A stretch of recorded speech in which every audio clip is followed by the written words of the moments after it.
Hello, I'm James Hollis, speaking on behalf of the Jung Society of Washington. Have you ever noticed that sometimes after you've met a person, you have certain expectations about them? They actually turn out quite differently. Maybe they're nicer. Maybe they're less problematic than you thought they were at first, or you begin to see them in a different light. And what happens to all of us is our psyche learns to function in the presence of the new by projecting its history onto the world.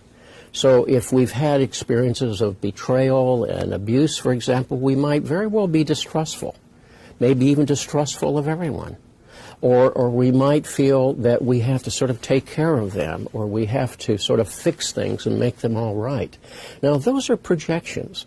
Now, a projection is an unconscious mechanism, so I don't know I've done it. And a projection occurs because something has been triggered in my psyche, in my psychological history. And it's activated here, it leaves me and goes out onto the other person, or onto the institution, or onto some collective organization. And then secondly, I began to realize that the other person doesn't quite line up fully with what my expectations are, and I experienced some cognitive dissonance, some confusion about that. And then thirdly, often I move into a position of trying to exercise some sort of power in the situation, to sort of maneuver that person back into line. This happens a lot in intimate relationships, where people say, in effect, well, you've changed, you're different, or you're not the person I thought you were, or this is the way things have to be, and you deteriorate then into a kind of power-driven relationship. And then over time, projections have a tendency to dissolve and fall back into the unconscious. So I don't realize it's what I put out on you that produced my reaction. I assume it's all about you. So when they dissolve, that can often be with a sense of disappointment, disillusionment, or anger. Many intimate relationships end with anger because people have projected so much, such an inordinate level of expectation. And the fifth stage, if it's going to happen at all, is where I begin to examine that, make it conscious. If I don't become conscious of having made those projections, I'll just keep doing it. And that's one reason why you see people cycle through relationship after relationship after relationship, because they're not aware of what they're projecting from their psychological history.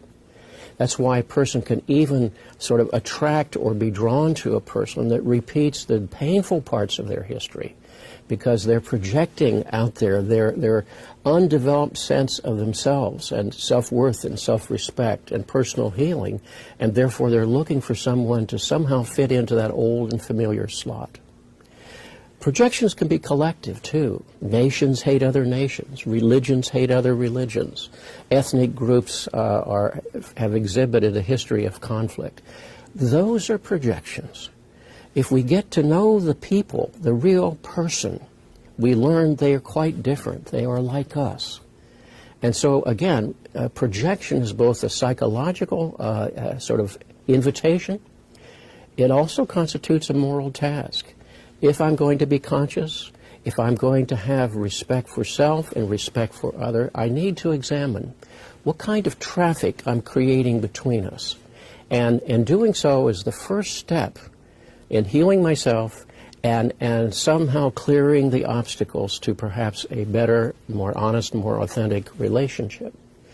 Now, if you're interested in this subject, and many like it, I invite you to consider taking a class or a lecture from the Jung Society of Washington.